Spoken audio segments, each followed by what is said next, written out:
Now we begin the second talk for the day by Professor Roberto Grappa, who is a full professor of numerical analysis at the University of Bari.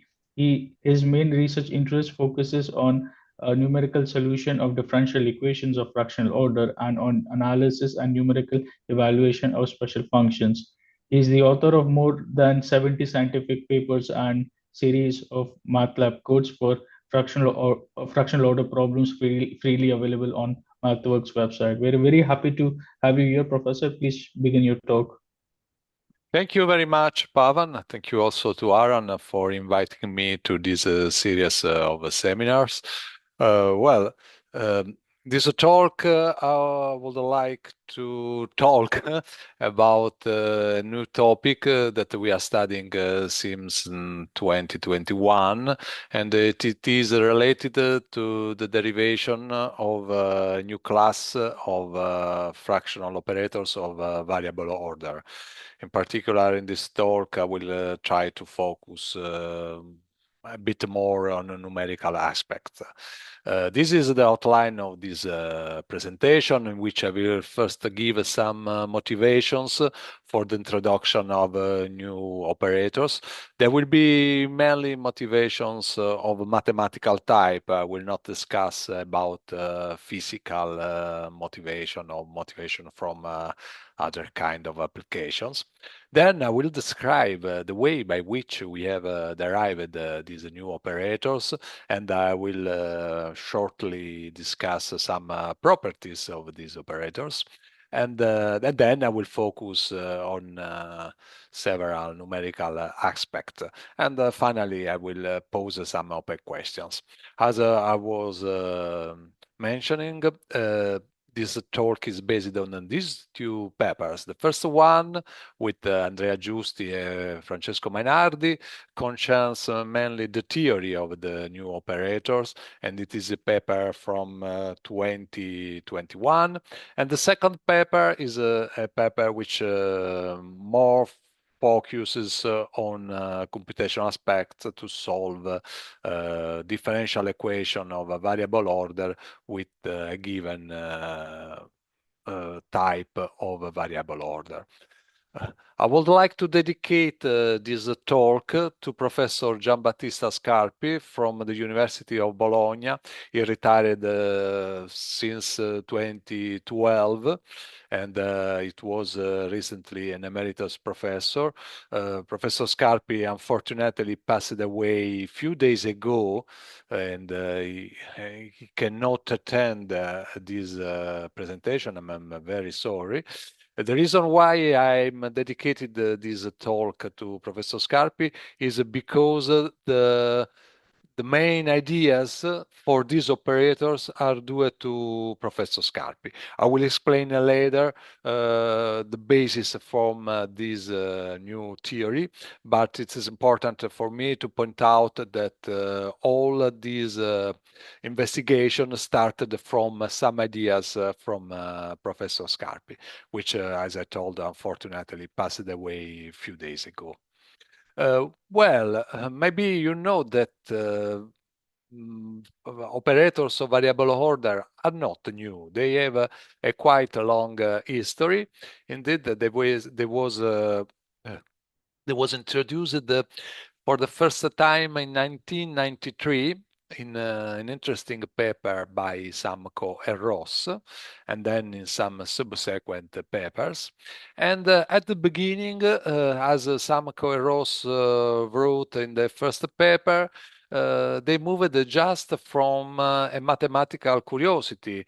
From an academical point of view, they did not have any kind of application in mind for variable order operators. But during the subsequent years, there have been proposed several applications in engineering, in control theory, in biology, in probability, for the introduction of operators of variable order. I will not list the several papers on applications, but maybe it is important to point out this two review in which a large series of applications are mentioned. Just to spend a few words about the reason why one should introduce fractional operators of variable order. You know that a fractional operator I introduced for system with some kind of memory, but in some situations we can think to systems in which the way in which the memory is described may change over time or may change over space. Just for an example, we can think to the volcanic lava, which at the beginning is very fluid, is more like a viscoelastic material with properties which are very similar to a fluid, or at least quite similar to a fluid, but when the lava cools, it becomes a viscoelastic material with property much more similar to a solid. So according to the temperature, the viscoelastic property change. And for example, for incorporating seasonal effects, recently there are some interest in modeling the dynamics of organic carbon in soils in order to consider that the absorption of water and other minerals by the soils differs according to the season, according to the temperature, to the humidity. And so in this case, when you use some fractional model, you need to have some order which changes along time. But actually, as I was mentioning, the main motivations for introducing our operator are of mathematical type. And in order to understand the real reason why we introduced these new operators, it is useful to start from classical constant order operators. Here we have the classical definition. I think that all of you already know this definition. And I have to point out on a few properties which are very important to understand the reason why we introduce other operators. The first property is that, for instance, the Caputo derivative can be defined in terms of the integral of order 1 minus alpha of the derivative of the function. The second important property is that the Riemann-Liouville integral obeys to a kind of law exponents or semigroup properties, namely the combined action of an integral of order alpha and an integral of order beta is actually the action of an integral of order alpha plus beta. Why this property is very important? This is the property by which we are able, after very simple derivation, to show that the integral is the left inverse of the derivative. And obviously we can also prove the opposite, that the derivative is the left inverse of the integral. And that as you know, this is a very important property that we want to preserve also in a variable order operators.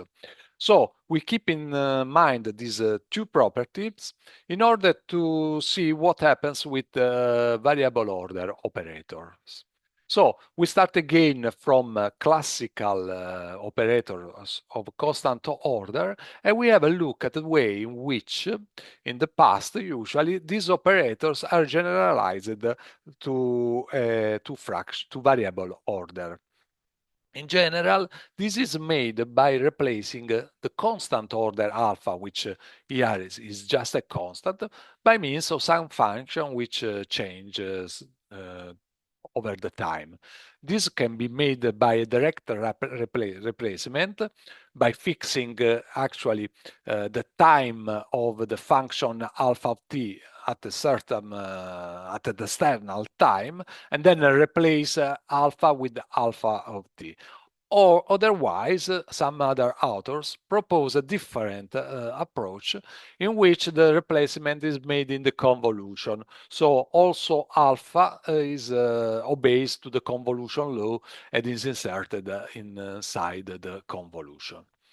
What is the main problem with this replacement? The main problem is that, as already some Queiroz proved, that this kind of operators, in particular the integral, does not obey to the law of the exponents or these semigroup properties. In general, this property holds only when beta is constant, but not when alpha, sorry, holds only when beta is constant. Maybe just alpha can be variable order. This means that, as in the case of constant order operators, we cannot be sure that the derivative invert the integral. And in general, the derivative obtained by this replacement is not the inverse of the integral. And also the integral is not the inverse of the derivative. And in addition, it's very difficult for a given integral to find the derivative which invert it, or the opposite, given a derivative obtained in this way, is very difficult to find the integral which inverts. It is important to mention that these properties were known since the 1993 paper by Samko and Ross. But from my point of view, I work in numerical analysis, there is an even more important consequence. This is not just a theoretical matter that we do not have an integral which invert the derivative, but as people involved in numerical analysis, I think well known, in general, to solve a fractional differential equation of constant or variable order, it is preferable to reformulate the differential equation in terms of an integral equation, thanks to the inversion of the derivative, and then solve the integral equation by applying some methods, usually based on some quadrature rule. In general, this procedure ensures more stable results, and it is easier to approximate the integral than approximate the derivative. But if the integral does not invert the derivative, this means that the two problems are not longer equivalent. So one may formulate the differential problem, but solving a completely different problem. This is the reason why, in general, the classical approach consisting in replacing the constant alpha with a variable function alpha is not suitable for obtaining variable order operators. So we came to the alternative approach that we are proposing. The main idea is to make the replacement of the constant alpha with the variable order function, with the function alpha of t, but to not make this replacement directly in the time domain, but to perform this replacement in the Laplace transform domain. And we will see why the replacement in the Laplace transform domain, instead of making the replacement in the time domain, gives more accurate, more strong, more reliable result. We have to say that these ideas are by no way new. Indeed, they were introduced for the first time in two 1972 papers by Giambattista Scarpi, Professor Bologna, which I was cited before, which published these two papers in some Italian journals. However, Professor Scarpi just sketched these ideas more from a physical point of view, without devising a mathematical theory understanding these operators. And unfortunately, these ideas were disregarded for almost 50 years for a long series of reasons. First of all, since in 1972 there was no a theory, a strong theory for fractional derivatives and integrals. Indeed, these were operators which was not very popular at that time. And as we will see, these operators, in order to be handled, they need to some numerical methods for the inversion of Laplace transform. And at that time, numerical methods for inverting Laplace transform were not available, or at least they were not very accurate. Maybe there's a third reason why these operators were neglected. It is the fact that they were published in Italian journal in Italian language, which is clearly not easy for people from the international community.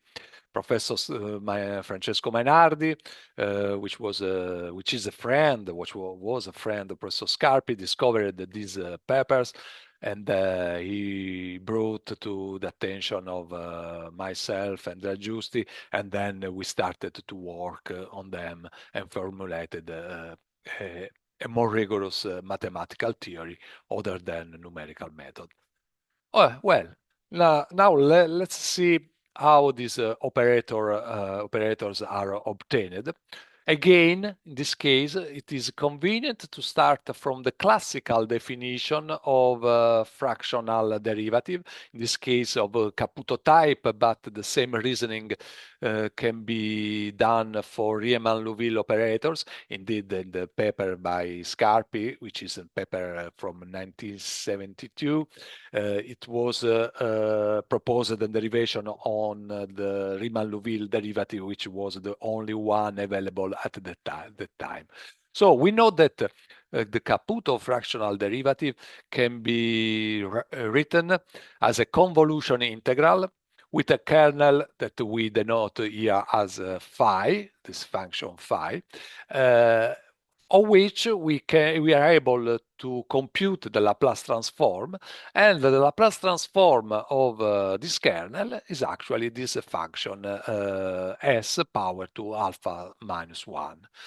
So we can view at the constant as a constant function and then compute the Laplace transform of the constant function that we know is actually capital A of S.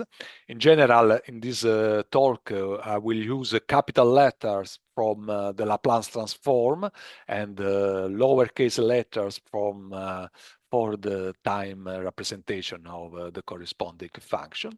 And then if we write as a capital A of S, the Laplace transform of the constant, then the kernel, the Laplace transform of the kernel of the usual Caputo fractional derivative, which is s power to alpha minus 1, can be written in this way as s power s time capital A minus 1.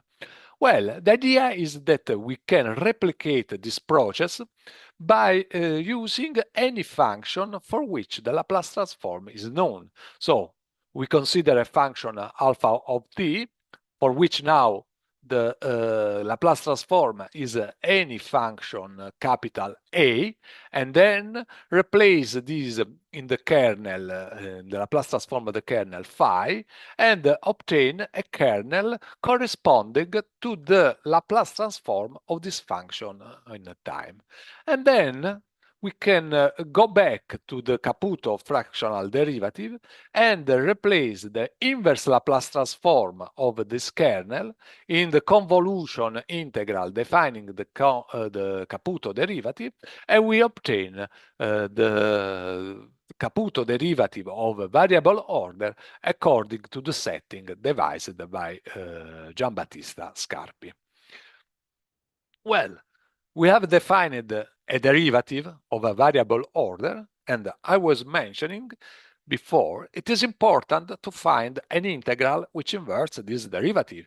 Also because from the numerical point of view, we will try to solve a differential equation by reformulating them in terms of integral equation. And so we look for an integral of variable order to be expressed also in this case as a convolution integral with a kernel which must be derived, must be calculated in some way. And this kernel must be such that it realizes a fundamental theorem of variable order.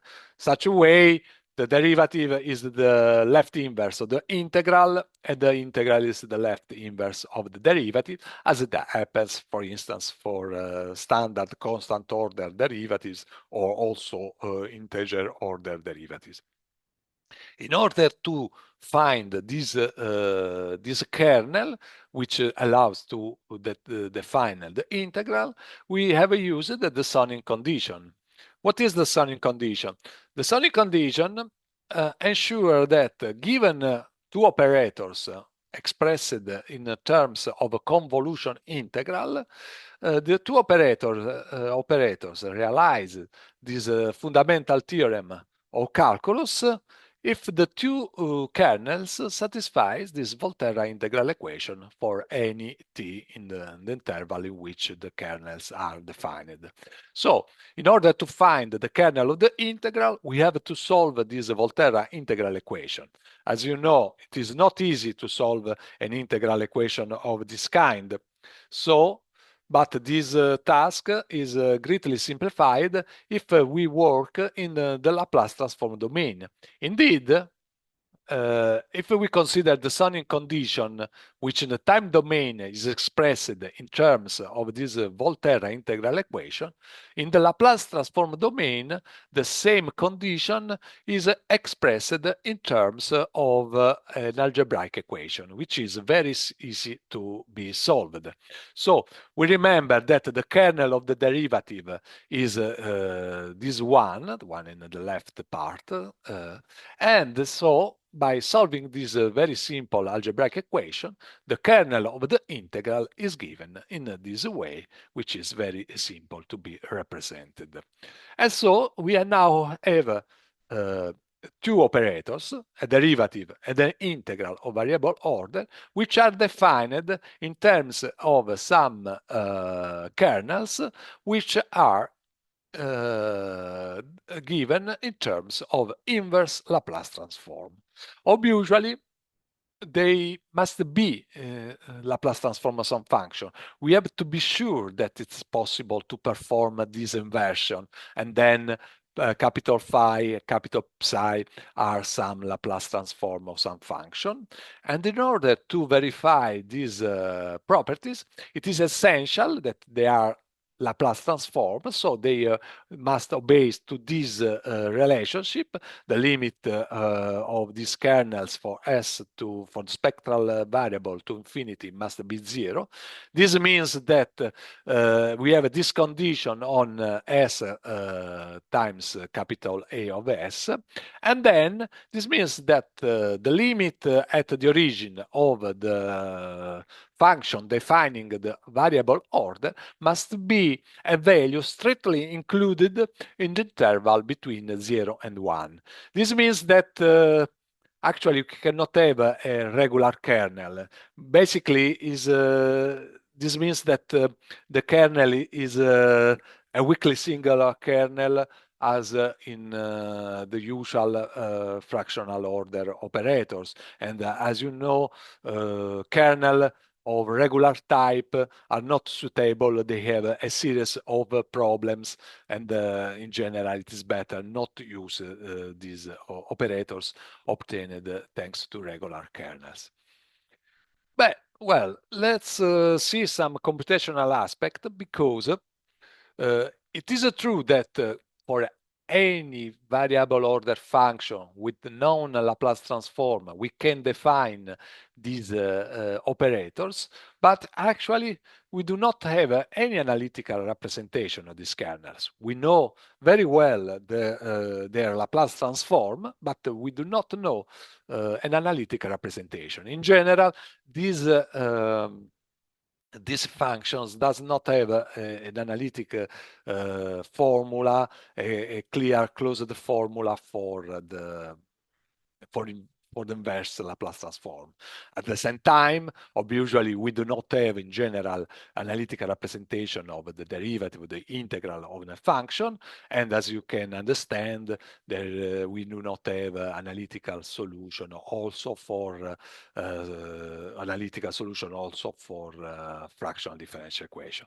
This means that we need some numerical methods for inverting the Laplace transform. Well, for instance, for evaluating the kernels, I will show some kernels later, we have used the modified Talbot method. This is a well-known procedure. Which consists in representing the kernel, in this case the function phi, but the same is the function psi, by means of the formula of the inversion of the Laplace transform along a Bromwich line. Then, the Bromwich line is deformed in a suitable contour, a contour which spread out in the left part of the complex plane for the explicit reason to make this exponential decaying. And if we choose a contour with some parametric representation, we can represent the kernel in terms of a line integral, and then we can truncate this line integral if we choose the contour in a suitable way and apply some quadrature rule in order to obtain an approximation.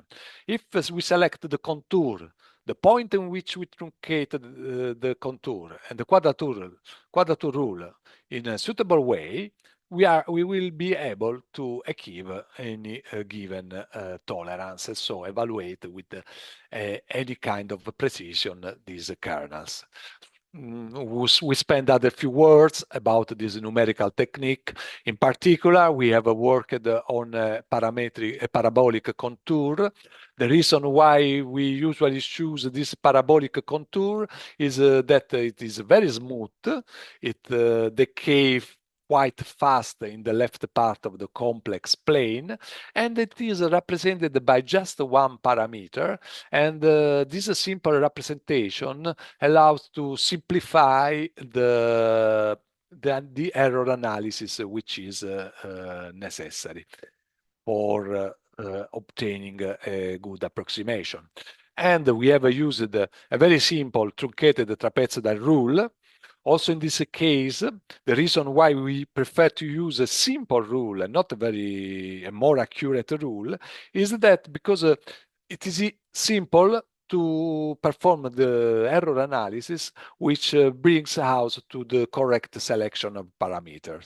And indeed, after performing the error analysis, which involves a discretization error, the discretization error is due both to the step size in the quadrature rule, but also on the geometry of the contour.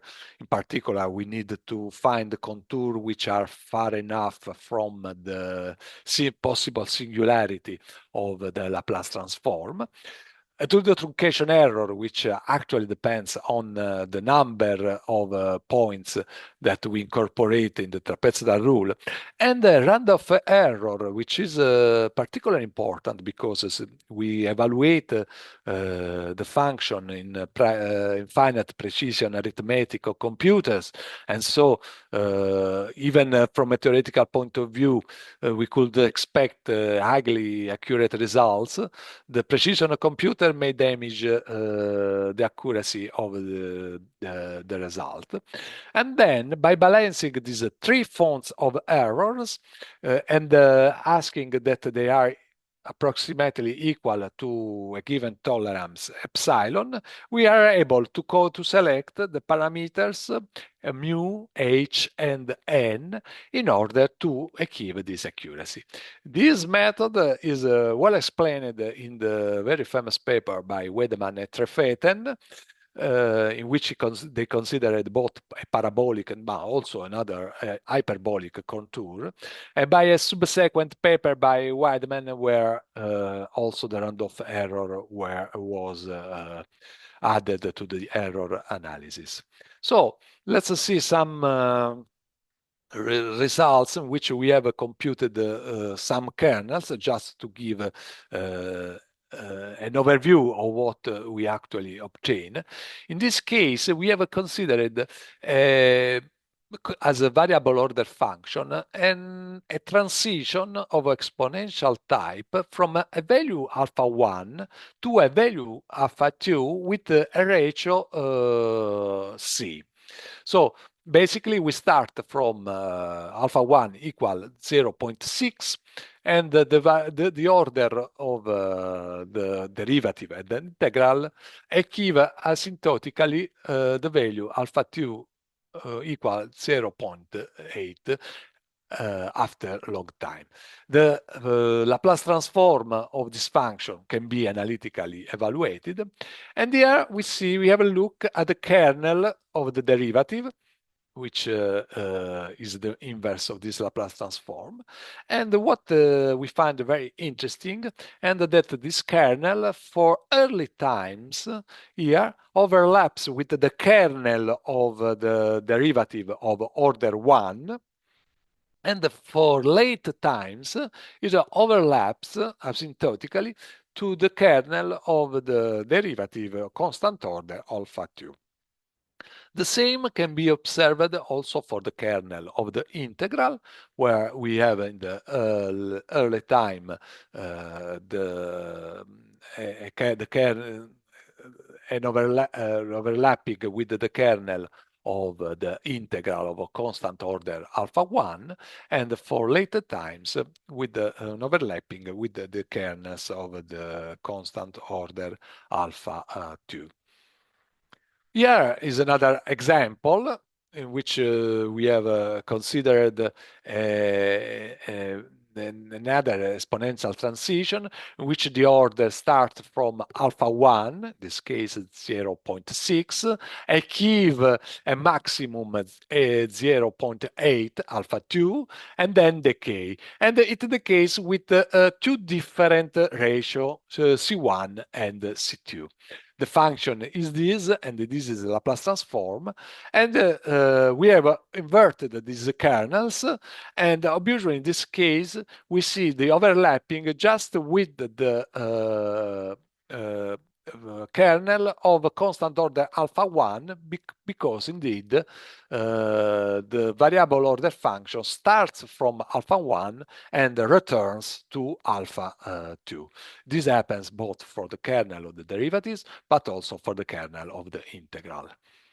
Well, after considering the problem of computing just the kernels, the other point is to numerical solve some fractional differential equation with this variable order. As we mentioned, we do not have any analytical solution for a problem of this kind. In general, we do not have analytical solution also for the constant order case, so you can imagine how difficult it could be to have in general analytical solution for variable order fractional differential equation.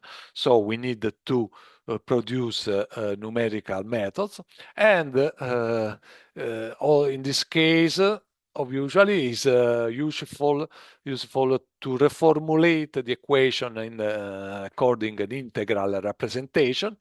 And we know that thanks to the Sonine condition, now this integral formulation is equivalent to the differential equation. So we are sure that we are solving exactly the same problem.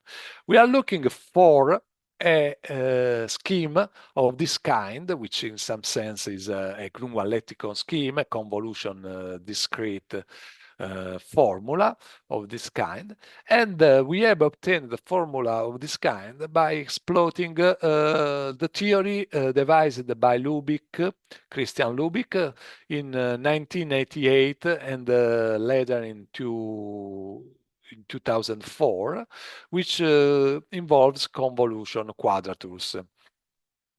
Our work in the work with Andrea Giusti, we have applied this technique to the exponential transition.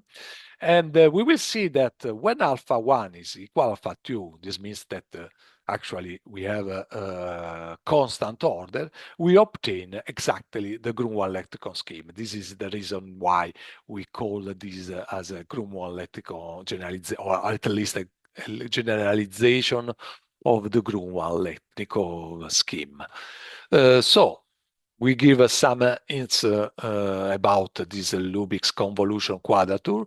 In particular, what it is important to mention, and that these convolution quadratures exploits not the time domain representation of the kernel, but they just use the Laplace transform representation of the kernels. So they seems very suitable for our problem, since in our problem we know the Laplace transform of the kernel, but actually we do not know the time domain representation of the kernel. These methods substantially extend classical linear multi-step methods for ordinal differential equations.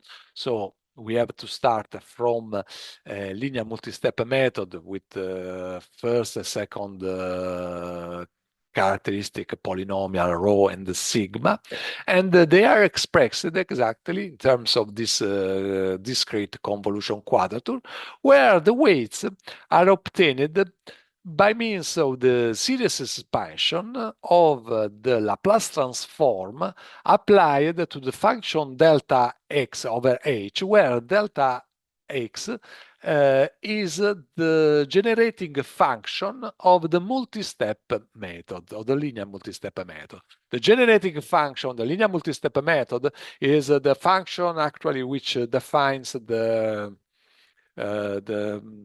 stability region of the method, but however fully characterize the linear multi-step methods. And according to the theory devised by Christian Lubick, it is possible to see that under some assumption, for instance, some assumption of stability of the method, but also some assumption of on the decay of the Laplace transform of the kernel, it is possible to preserve the order of convergence of the underlying linear multi-step method. I do not discuss more in details about this theory, but I want just to point out that in order to obtain our Grunwald lexicon scheme, we moved from a very basic method for ordinary differential equation, the backward Euler method, which has a very simple generating function delta of xc, which actually is a 1 minus xc, and then the weights of this quadrature rule are obtained by means the expansion of this function. And these methods has obviously convergence of first order. I understand that it is a not very high order method, but in general it is very difficult to obtain a high order method for fractional differential equation. And however, this is the first method that we have for this kind of problem. So I think it's a good starting point for treating these problems. However, there's a great difficulty because it is true that these weights are just the coefficient in the series expansion of this function, but they have to be computed in some way, and possibly they be able to be computed with high precision. Otherwise, the accuracy of the method is seriously affected. We can see that this coefficient can be expressed in terms of coefficient of the Taylor series of this function. And therefore, since they are given in terms of derivatives of order n of this function, they can be expressed in terms of the Cauchy integral formula. Why expressing in this way? The reason is clear that since now we are able to apply some quadrature rule on to approximate with the high precision this Cauchy integral formula. Indeed, we can choose a contour in the region of analyticity of the function. And in particular, in this case, the region is any circle centered at the origin with a radius less than 1. And we can compute the weight by means of a formula of this kind, where the two parameters which must be set are the number of nodes and the radius which must be chosen in order to ensure a high precision. And to ensure precision, it is essentially to perform an error analysis that we made in the paper which I mentioned before. And here we can see some result. These are actually the error which we obtain when we approximate the weights omega n by means of this approximation. But it is not sufficient to perform this error analysis. Also in this case, we have to keep into account also the round-off errors, because we remember that we are computing all these weights by means of the precision, the finite precision arithmetic of computers. And so we have also estimated the round-off error, the error which is introduced by the computer due to its finite precision. And we have put together both error, the discretization error and the round-off error, and we imposed that the overall error is less than a given tolerance, which must be very strict. Basically, we want a precision and accuracy which is very close to the precision machine, because in some sense we are considering that these weights are computed exactly. And finally, in order to approximate this formula in a fast way, and remember that the number L can be very high. We, in general, to obtain high precision, we must expect a large number of nodes. And however, we have also to compute a large number of weights. We have used also the fast Fourier transform, because this formula seems perfectly suitable for being evaluated by means of the Laplace transform or the fast Fourier transform in order to improve the computational efficiency. We have realized a MATLAB code. You can find this MATLAB code for approximating solution of variable order fraction differential equation with this exponential transition. It does not work with any kind of function alpha t, because the error analysis must be performed with respect to this a given variable order function.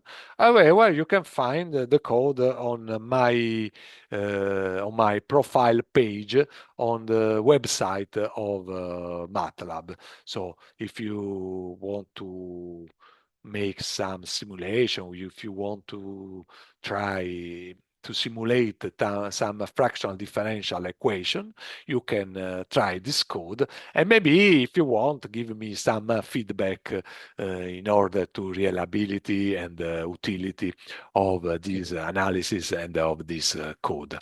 We can show some examples in which we solve some problems, and we test the accuracy of this scheme. In particular, here we start from a very simple relaxation equation. so a linear system.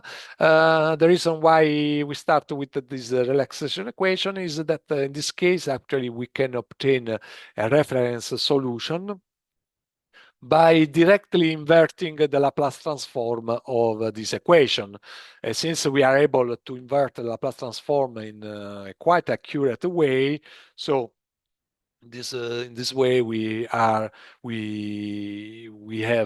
some reference solution to which compare the obtained results. And indeed, what we can see for different set of parameters alpha 1, alpha 2, c, and lambda is that we actually obtain the expected convergence of order 1, which comes from theory.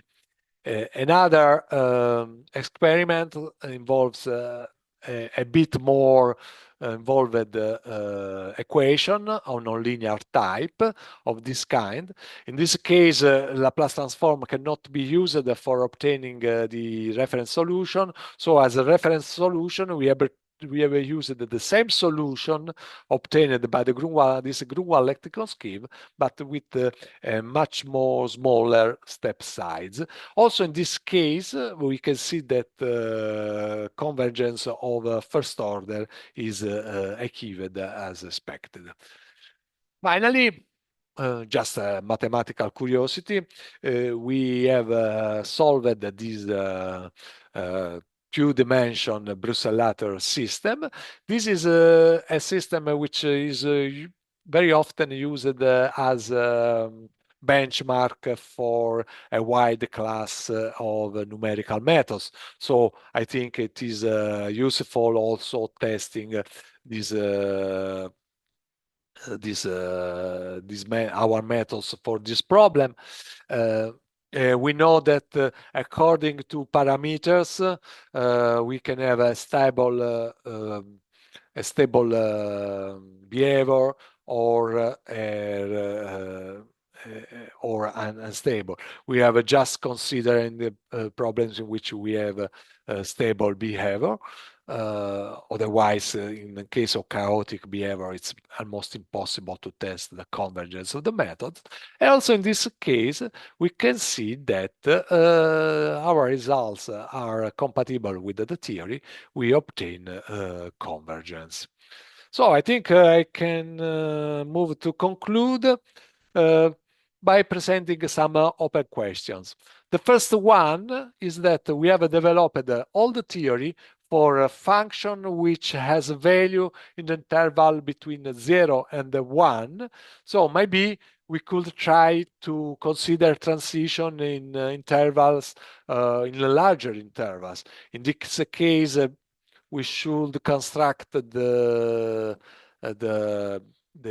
kernels in a different way, possible to extend to transition function which move from subdiffusion to superdiffusion. But these are just ideas. From the numerical point of view, we could work on devising higher order methods or different transition function different from the exponential transition. And maybe it's very interesting from engineers could be to work with transition function for which there is a non-analytical representation of the Laplace transform. Finally, it could be interesting to apply in some modeling and maybe compare with the real data.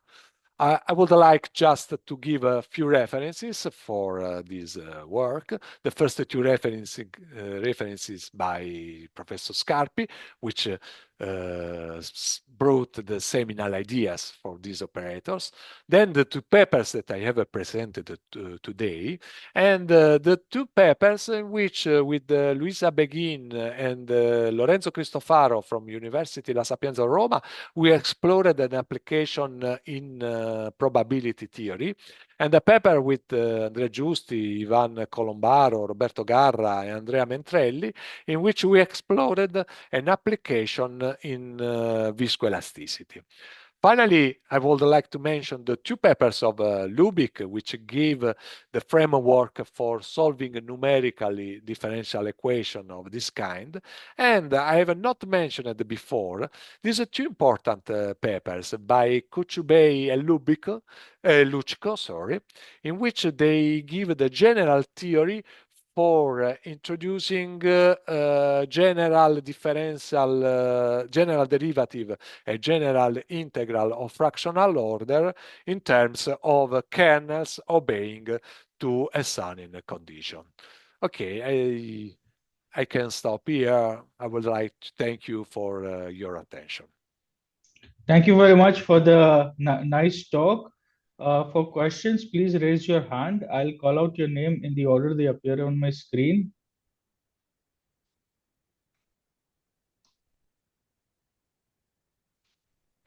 Okay, I don't see any raised hands, so I just have this one curiosity because I work with variable orders. So you mentioned that the semigroup property for a variable order is not true. It doesn't commute. Uh, and I would like to understand the reason why. Yeah. Uh, there is basically, I suggest to give a look at this paper, Okay. in which some Ross also give us some examples.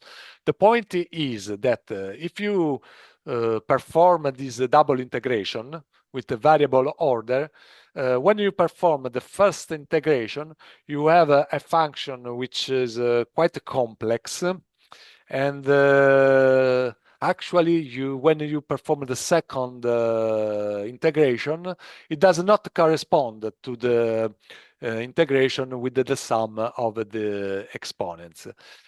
In the paper of Sanko and Ross, it's proved that if beta is constant, then and the alpha t is any function greater than 0, you have this property.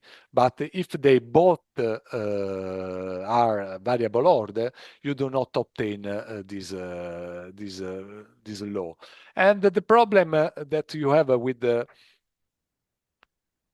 in order to have the inversion is Hmm. that when you perform this inversion, and actually both integral have a variable Variable order order. function. Hmm. So you that's what works if 1 minus alpha is constant, but if you have a alpha of t in both cases, you cannot have a constant here. This is the problem that you have with these operators of variable order. Okay, thank you. I'll look into that paper, but thanks for pointing out that particular problem. So, are there any more questions? You may unmute your mic for any remarks. Yes, sorry, we don't have here hand to show, but in the I see. yeah, that's why we could not raise hand. Oh, sorry. Yeah, that's why. But it's just small question, interesting question because I saw the example, the capote of alpha t equal 1 minus y square. Can you go to that one? I believe Yes. page 21 or Yes. Just a moment. This one? yes. Yeah, as I saw one, this is interesting because this is looks like it's interesting if one can look at it at Riccati differential equation. Okay. Yes. Yes, first order. So it's I believe it's good challenging question on to find because in classical Riccati differential equation, it's first order differential equation, nonlinear, and with some transformation they convert it to order 2, and then to find the solution will be much easier. So I'm thinking here, what if we do such transformation, we might have d alpha of d alpha, which is not d2 alpha t, right? If you convert it to order by some substitution. So it's a very interesting question that can have to look at as how to solve this, comparing with the classical Riccati differential equation. Because the classical one, this is order 1, the derivative, y prime. But if it's interesting to look at as Riccati differential equation to solve it, how to find the solution of this one, analytic solution. Is it closed form or not? We can get closed form for this. Clearly, I don't know if it's possible to find an analytical solution. Yeah, it's not obvious. Yeah, that's why it's not obvious, because even with basic or the classical derivative, they cannot find closed form. So that when I look at this one is interesting to look how can one find which substitution can be done in such a way you can get an analytic solution for this if we look at it as a Riccati differential equation. Just observation. Yes, I understand.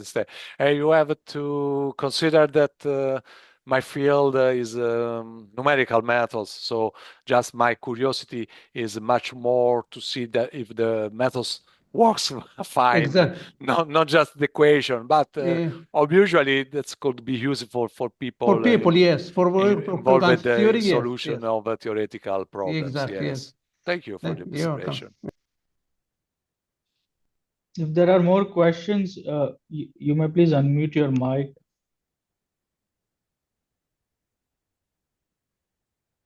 Okay, I don't see any more questions, so I believe this is a good point to stop here. We thank again Professor Grappa for this a nice lecture. Thank you to you. Thank you all to all the listeners for their patience to listen to me.